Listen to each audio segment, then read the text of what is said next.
We called it the snake smile. It's that thing that happens. Snake smile. Yeah, it's that thing that happens when a black person and a white person walk past each other, and the white person doesn't know what to do, so they do that like straight line thing. Yeah. That. Yes, that one, Jess. That's my panic face. It looks like this, That is, it's a snake smile. It's like you're squeezing a fart, but you're not. but you're not.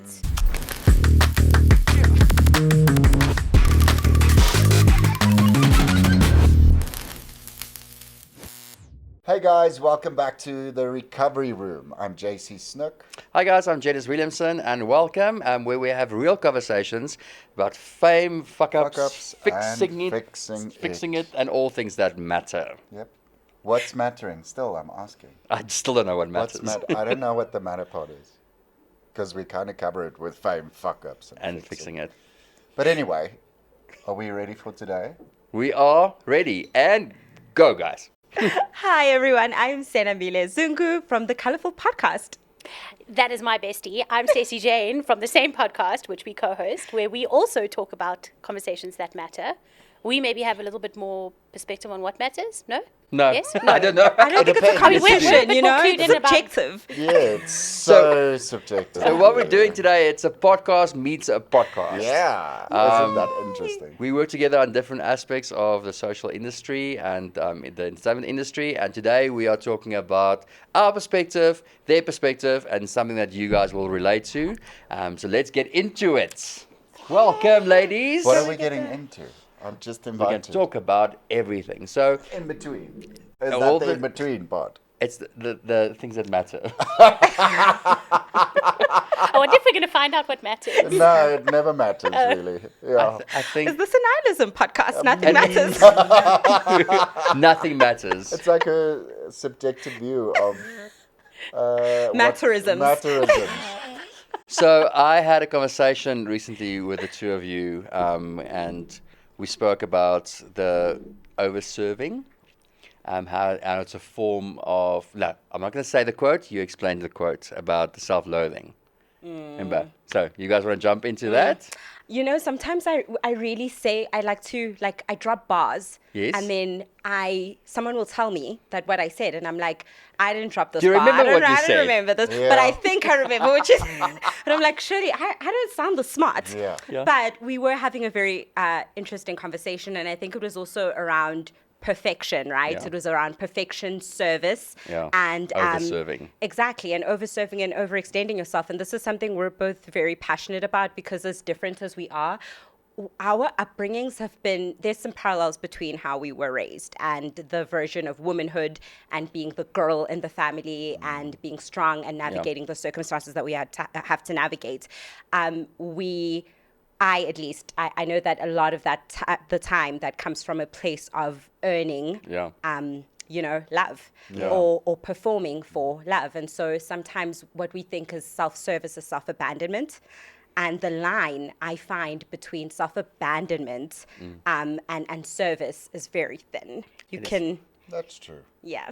I It get is. that. And I think it might be more pronounced for women because Yeah. there is an expectation for serving. And so I find this not only as a woman, but as a mother too. There is an expectation around how much you need to be serving. And while I'm doing that and balancing all these other things, it looks like underserving from the bar that I was set. Yes. And so then I'm going to turn around and loathe on myself, Yeah. despite the fact that I'm giving my absolute best. Yeah. And And that's something that happened in the office. So after I had the conversation with you guys, I went to everyone in the office to go like, do you guys know if you overextend yourself and you overserve, it's a form of self-loathing. Do you guys know that? So I was going through that. It made such an impact because I think the intention of what we are doing as parents or as colleagues or friends is that the intention is right, but it never happens. So I want to get into the Colorful Podcast. So you guys are having conversations with people, and it's conversations that really matter. And I think what made me get so excited about your brand from the word go is that it's conversations that we all have, but no one's recording it. So when did you start and how did you start? This is my favorite story. I'll be very brief, but how it started or... She's never been brief about anything. I will be When brief. somebody says, when they start with, I'll be brief. Let me it's not explain gonna be this fucking quickly. brief. Yeah. I'm a reformed yapper, guys. Okay, don't get me started. But how I met Stacey is actually at work. Can Yes. you believe I was interviewing to be on her team? Yeah, I At yeah. which way? So we work at a research company, a really large research and data analytics company. And honestly, I was at the point in my life where I just needed a job. I didn't know what the I don't know what the hell I was So she doing was saying with all my these life. things like we're in the interview and she's telling me no, she's a team player. She works well under pressure. Organized. The lingo. She does not work well. So she was everything the opposite of what she was saying. Yeah, but she sold a great package and I'm here for that. Yeah. Well, if you look at her, it Yeah. looks like she'll be able to pull it off. She does. She pulls it off, but Your she just package waits knows until it. 1 minute before it's But then, due. so obviously you interviewed for a job. Exactly. But then where did the friendship develop? Yeah. Well, it was so crazy because we never really had these surface level conversations. So in that very same interview, this little girl walks and sits on Stacey's lap. She's a white woman. It was an online interview. It Just was an to- online interview. Oh, I'm It was like, on Zoom. helpful perspective. so what happens at your office that this could happen? Well, it Children was walk still around and sit jarring. on- Walk around, yeah. Exactly, it was still jarring. Anybody who knows corporate South Africa knows how formal and stiff it is. Very. Yeah. It's the worst. I mean, this is why I struggle so much in the legal fraternity. Yeah. I hated it. So I'll get sued the whole time for everything You will. I say. Yeah, you will. Yeah. exactly. JC is our HR Yeah, of our I'm company. HR of our company. And you've Bad heard him. choices. Yeah. Yeah. Firsthand. Yeah. So I learned to cosplay the perfect corporate girlie, which is why I was. love it. This is why she hired me. But this little girl is sort of disturbing the script Yeah. because she's crashing my interview and sitting on her mommy's lap. Exactly. Yeah. But she was also black, guys. Oh, so it's very confusing. I'm there like I work well under pressure. You're like, there's something wrong with this picture. Are you testing me on the other side there? Yeah. But I suppose then that's when I knew that she had an adopted child. Okay. And from the very beginning, our conversations were very much like above surface level Yeah. because we started speaking about things like hair. I specifically remember that conversation Yeah. around hair. She was asking me some advice on her daughter's hair. Oh, beautiful.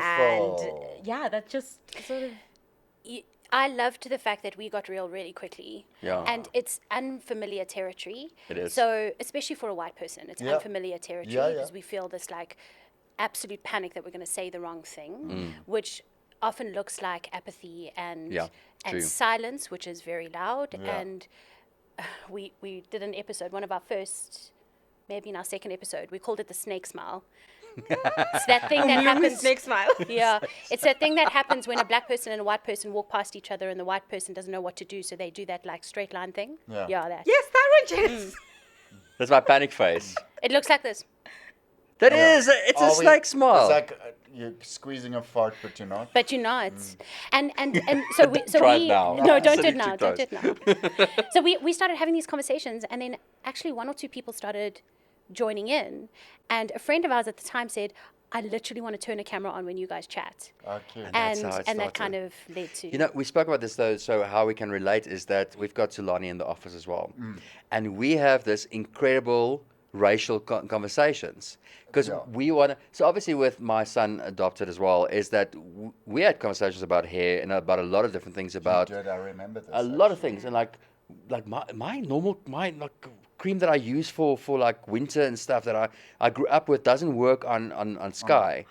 And then she goes like, no, but don't use that, use that. And goes like, yeah, but it works for my skin because it's like, she goes like, no, your skin is not normal, that's too dry. So use this on Sky. So it's like little conversations. And we had this amazing conversation a while back. I was like, when black people get married, why do they sit on the cars and hoot and have balloons? Yeah. And then she goes, Convoy. and then she looked at me, she goes like, isn't that a white thing? Isn't that a white thing? Didn't we She get said that? She goes, didn't we get that from you? Oh, she does the wedding party with the cans that we all hang. Yes. Yes. So I thought like, why are you hanging out of the car? And she goes like, no, it comes from you guys. Wow. So there's such nice conversations because it's such honest conversations. Yeah. So we would have conversations about, we've had a lot of conversations about Labola. She always explains the terms for us for the what's the blessers and the... And the Yes. I love the blessies. blessers because I want one, even though I'm Yeah. married. Same. I want The a blesser. blessers and the slay queen, so we didn't know what that was. I did not know what catcalling was. Wow. I had You no didn't know idea. what catcalling Wow. was? I didn't know what that. I'm a guy, and You I'm do the also catcall. I'm a gay guy. Yeah. No, that's The I only mean, catcalling I'm doing is surprising. littering my cat at my house. Come, Steffi. That's Come, that's. puss. Come here, puss. But like I didn't know those things, Yeah. and then she explains a lot, and she explained to me how the difference of Zulu men versus Xhosa men versus Venda men and Pedi men, like all these different culture things, and it's conversations that we never had because we are taught the wrong things. I remember because she once said, no, some men are too pretty. They're too small and pretty. Yeah. You weren't like, Don't. I'm not going to corroborate that at all because if you know something about Xhosa Nation Yes. is, they Yeah. are fiercely protective of their really? culture, definitely. Oh, cute. But I mean, I completely agree with you guys, right? It's these conversations about identity Yes. and these things that we think we know, but we don't really know. No. And the point that we make with Colorful is that we think there's so much self-actualization to be done by going out of the bounds of what you know. Yeah. have And to. we think that's so beautiful. Isn't that so beautiful? But isn't it But great doesn't that we can have these conversations now, But- without feeling guilty? Because Why we have only- white guilt, we have black guilt, we have all the guilts you can mention in the color scope, but Yeah. people are too scared to have these conversations. I just want to go. I want to know more. Tell Like, me. and I do. I think sorry, Stacey. The one thing that happened a lot in our culture is that after '94, we were just all thrown together, and we're not taught the fact that we have 11 different languages, we have different cultures. We are Afrikaans people, but we are different than Pretoria people. Yeah. Our culture is different than Pretoria, different than Cape Town, different than KZN, different and that's one language. Now imagine we spoke about the Zulu, KZN Zulu, Joburg Zulu, KZN Xhosa in Eastern Cape versus here. It's different. Afrikaans, It's different, completely right? different. Completely different. And we don't talk. I that point about post '94, right? The beauty, and I'll never critique the architects of our reconciliation project. Yeah. I never will. I think it was so important. I Yeah. think in doing that, this country averted a civil war. Absolutely. But I think we can say, we have total respect for how that project was handled, Yeah. but it could have been done better because Yeah. we're being told to celebrate all of this diversity with not really any explanation of how we're different How, or how yes. that difference affects your quality of life or your access, right? Exactly. My grandfather said something to me very cool after '94. He said that it's like throwing a lot of different vegetables into a pot. And you have then the Indian culture that wants to taste curry in the stew, but they're not going to taste it. You want the Afrikaans people to taste this, and you want this culture to taste this. No one's going to taste what they want out of that stew. So you just have to understand and go, this is a new type of stew. What's the taste? And that's a cool thing for me as well. Sorry, you wanted to say? Hey, I don't know. Sorry. We're all blabbermouths. Don't you think you're a jabber? We're all jabbers. We're talking about our differences. Yeah. The challenge is that many people, white people particularly, Yeah. are terrified of mentioning difference. Yes. And that's when you hear this really uncomfortable and completely untrue statement of I don't see color. Its intention is to say I want to connect with you, but in saying I don't see color, you are highlighting the fact that color is what's keeping you apart. Yeah. And that's actually where colorful comes from. Yeah. It's not about necessarily a celebration of diversity. It is because that's at our core, but what it actually is pointing out the fact that you cannot do this without seeing color. But that's So- true. You have to understand that as well, because in your core, that's who we are. I'm going to put you guys on the spot. What was it? What was it up till this point? That was not This is the that was a comfortable test. part. Yeah, this is just the welcome. That was the welcome. We're going to the test. And I've wanted to ask this for a very long time. So obviously I'm going to put you on the spot now. So when the Black Lives Matter movement started in the US and it filtered through in the entire world, how did you feel when white people supported the Black Lives Matter movement? How I felt about it was two ways. I thought that it's great, whenever you have been speaking out against a struggle or you see that life is different as a black person and you're witnessing those differences. I've been around white people. I was the only black person in my preschool. My parents thought that was great because it meant I could get access to opportunities when I grow up. Wow. The better the English I spoke, the better for them. So, But I'd say that on the one side of it, I'm like, okay, listen, it's taken you this long to get to the party, but you're here. Yeah. Is there resentment that someone had to die, a global movement had to happen Yeah. for you to be able to be conscious of the issues that affect people of color? Yeah. Like, yes, but we're here now. But also there was part that felt disingenuous, guys. Like you'd see a posting of a black, square, and you've had conversations with this person, or you feel like maybe it's a trend and it's Oh, okay. So that was where. Gotcha. Okay. We Okay. we had a very uncomfortable conversation Yeah. about this topic it was a couple of months after we started. I still remember sitting in your room when we were chatting. You said to me, Stace, how did the people that you associate with, white people that are in my sort of group, how did they approach Black Lives Matter? And I said, I think that I was trying to cast my mind back, and I think what I remember was quite a few people posting the square, but without understanding the nuance.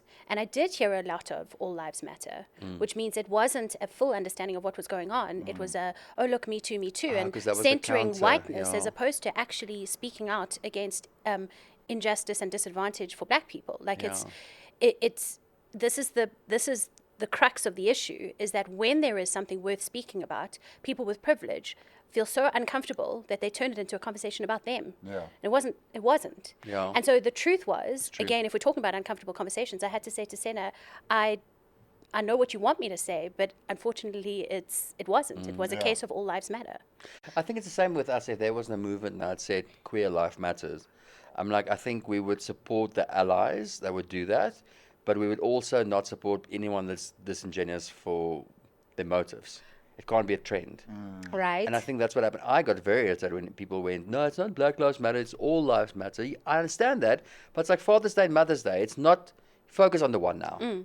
I was just adding on that, right? So if there's this particular issue around the LGBTQ community, what you'll see is an organizing of that community to highlight the issues that affect them. Yeah. Yeah. And that's when you garner support, either in the online, that's when we'll be posting flags. We will galvanize around that issue, allies and people of the community. My issue with the whataboutisms is, if this thing really does affect you in that way, or you have to center yourself in this conversation, or what about this, what about that, why are you not doing enough to organize around the issues that affect you? Why is it only in response to a movement or when people are organizing against an issue? Yeah. And that's just the purest indicator of that it's disingenuous. I saw something very beautiful, and so we were in the Free State, and my mom,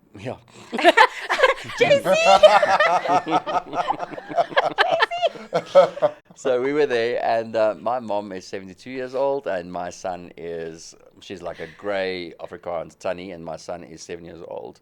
And it was nice to be in the mall where he would run to and hug her and give her a big kiss on her mouth and then carry on. So in our family, that's a beautiful moment because it's a grandmother and her grandson. But then I saw the people around her.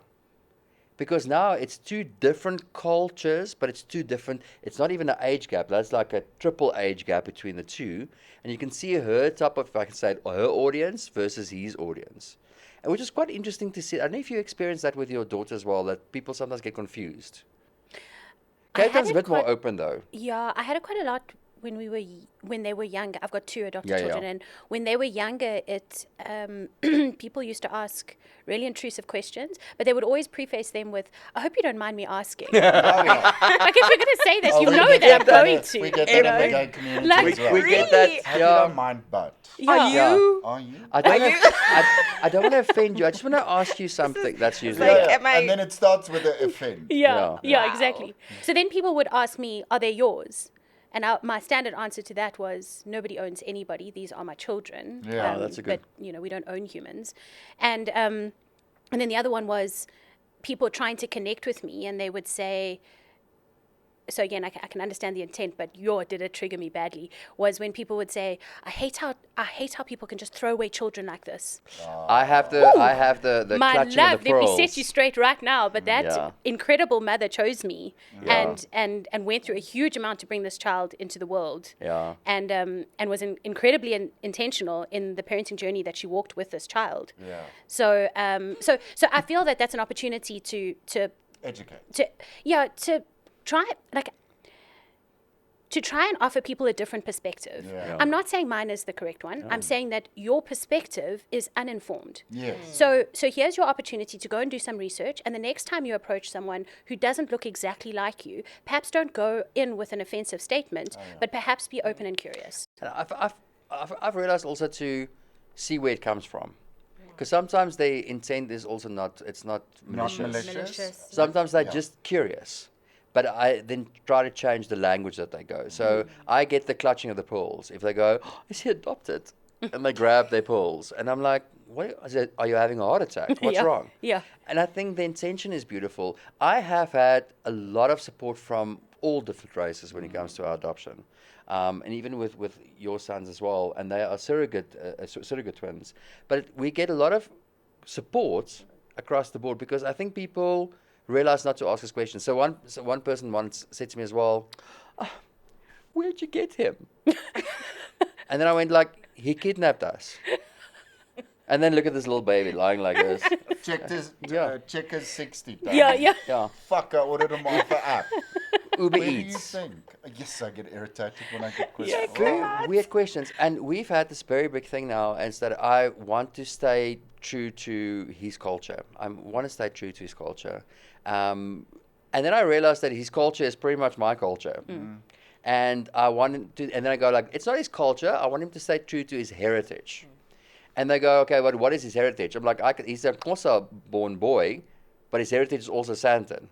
It's like, okay, we're screwed there. So we are teaching his culture. So whenever we ask something we talk about religion or culture, Sky would always say that his culture is kindness. Full that's stop. nice. That's it. He fails horribly How sometimes. do you feel about that culture versus heritage versus that question? I struggle with this one hugely. We Yeah. have endless conversations about this. Yeah. I am racked with guilt about something. Yeah. Is that my children were they're both Xhosa. Yeah. They speak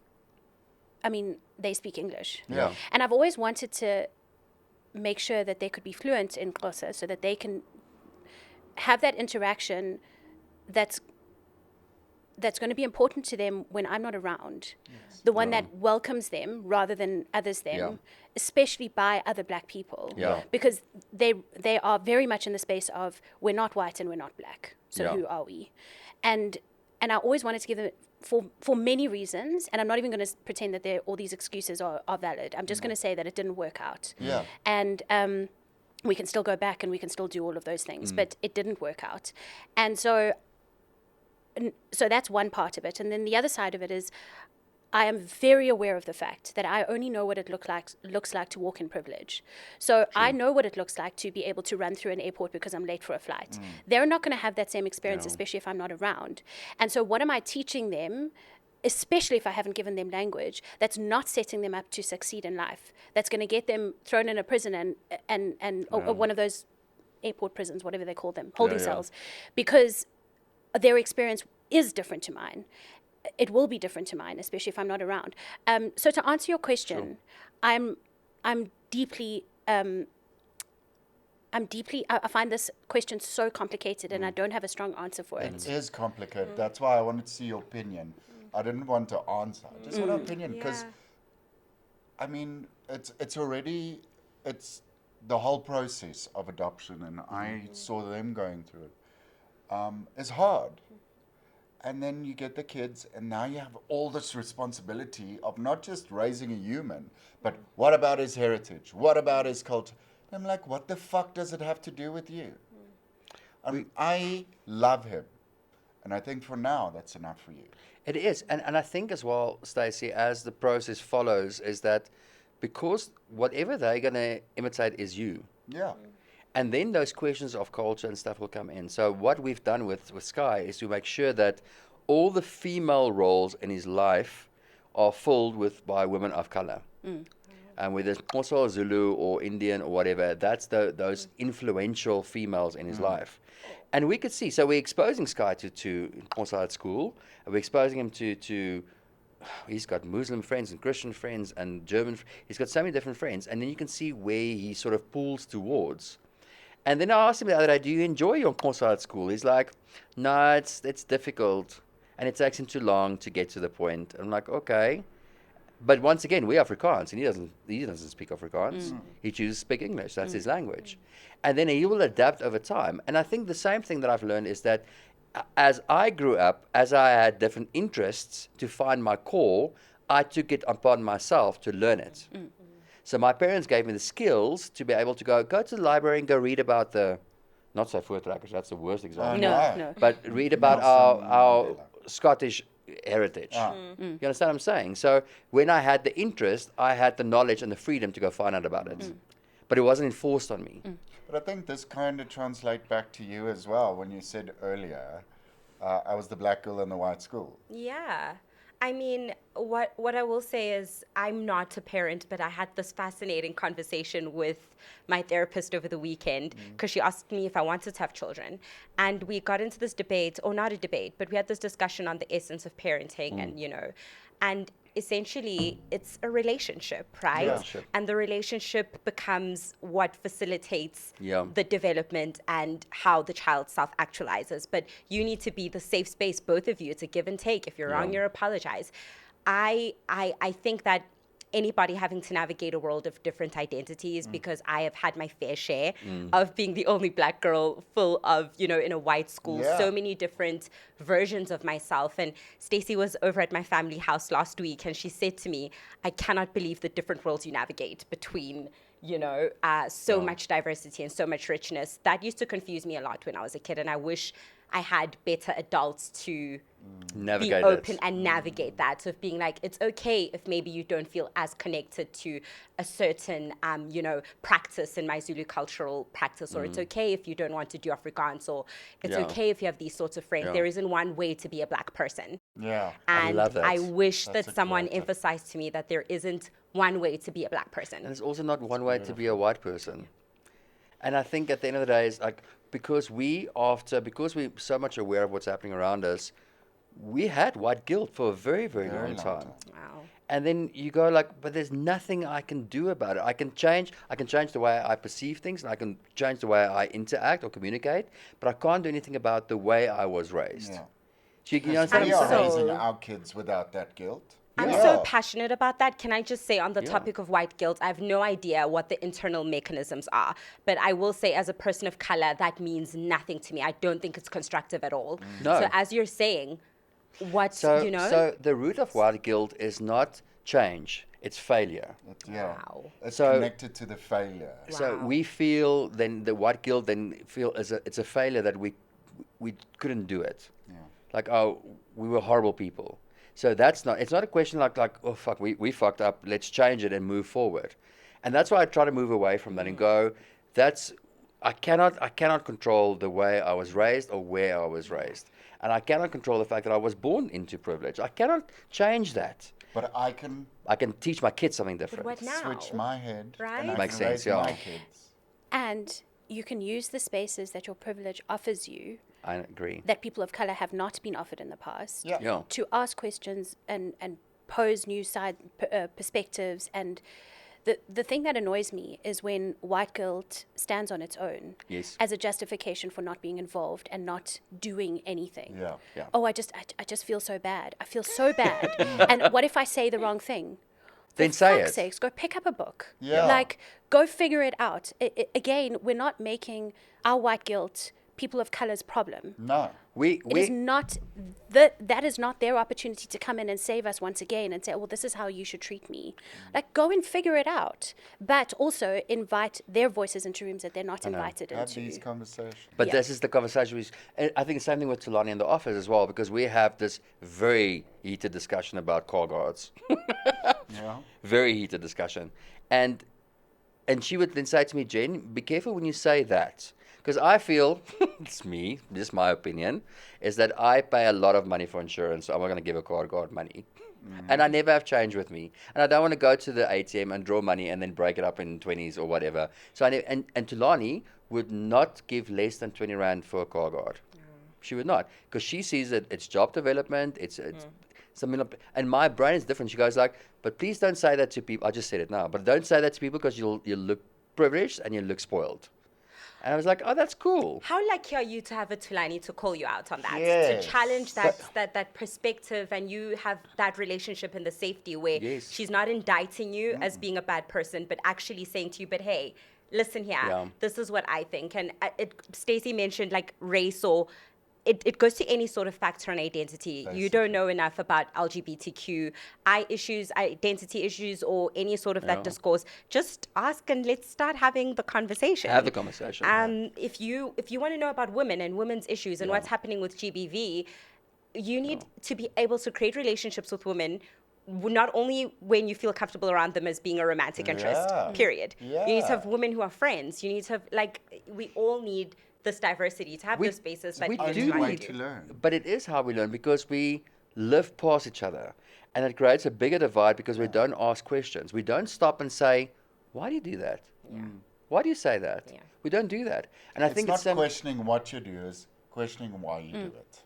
And that's a big thing that we don't do. And I think, it's, as you said, we have a Tulani, and I think everyone should have a Stacey and a Sena and a Tulani, and to have those conversations, because that's going to be important. Because especially with us, is that we know what instances or circumstances our children will be in because they're a different color. And I always use this example, like people say, oh, I'm not a racist, and they go, okay, cool. If you see a group of white people jogging in London, you think they're jogging. If you see a group of black people running in London, you think they probably stole something. And I'm not saying that, because that's literally what happens in brains. And I remember there was an ad way back where they reversed the roles. I don't know if you can remember that. Then there was this black guy driving in the car, and then like a Merc or something, and this white jogger would run. And as he runs by the car, you just see the doors locked. Yeah. Or he comes to the stop street, and there's a white guy standing against a black guy in a car, and then the window just goes up slowly. And then and the ad was banned. It was like such a big deal. But I was like, so it was the truth. It was the truth. It's unconscious bias. But then what happened is they banned the ad, and no one had no one conversations. can talk about it No one had anymore. conversations, yeah. I was going to say that I think it is helpful for white people to consider the fact that they were raised as racists. Realize that that's your starting point. That's true. Because it really does help to get on with it. Yeah. That is true. If you're not still trying to defend your identity as somebody who is not a racist, it's a lot easier to get on with it. Oh, yeah. That's true. There was a big mind shift past 94, let's be honest. Because the 20-year-olds now, the new adults, didn't live in that life. So they were raised differently. Yeah. My kids don't, it's that horrible thing you said, I don't see color. But they don't. There is no color. Like my friend, I don't care if he's Muslim, black, they don't care. They really do not care because that's not a factor for them. And JC, I want us to celebrate how far we've come as well. Yes, like, that's I mean, very the fact that far. we're all, so thank you for bringing up the point. The fact that we're all sitting on this couch explicitly having these conversations is indicative of the freedoms fought for, like, and I think it's nice to hold space for that, and it's beautiful, and we need to acknowledge how far we've come. And I think that what I do see is we will be having more open conversations, and that excites me. It does. And it excites me that we're creating spaces like this, and it excites me to see the next group of kids coming up and see what happens with them, having different experiences. And I think the diversity of this country is absolutely beautiful. Do you know a better country? No. Like, seriously, are we I literally really love sitting South here as Africa. like, what are you guys, millennial, boomer? No? Not boomers. Why you a boomer, Millennial, though? gay I don't men, know where I am. millennial, Cape Town woman, Free States, KZN. Yeah. Like, that's I pretty love it. amazing, guys. So. I think I think for us to close this off is to go that there's no more space for generational guilt or generational anger, because that's across all just spectrums. It needs to go away. It's called generational for a reason, but we can't be angry at each other for what our forefathers do. Angry or guilty. And we are all Nobody. guilty, and we're part of this now. So the only way for us to move forward is to move away from these things. Exactly. And so I can accept that point of view, so long as that doesn't mean I've got nothing to do. True. And that's the part that really bothers me. We who were born into privilege have a lot of work to do. We do. And it's not okay to say, I didn't do that, and then I therefore release myself of guilt, and I'm going to go sit in my happy house and drive around in my car and go to my fancy job. That's not okay. No. That in itself is fine. But how are we, or is it fine? But how are we moving things forward? How are we then taking that privilege and doing something with it? What is your This is my responsibility? biggest issue, is being okay with where we net it out. But I think Simply because we're on the positive side of the privilege. the hat of privacy, is that a word? Let's make it one. Privilege. Let's do it. Privilege. Privacy. Has changed. It's not just a white person that's privileged. there's black privileged people as well. Can I Now, just say in the last exactly? 10 years. I want Last to 10 say years. it, and I want to say as well that in every room that you occupy, you always have a privilege amongst black people. Yeah. I often grapple with guilt from class privilege, right? Yeah.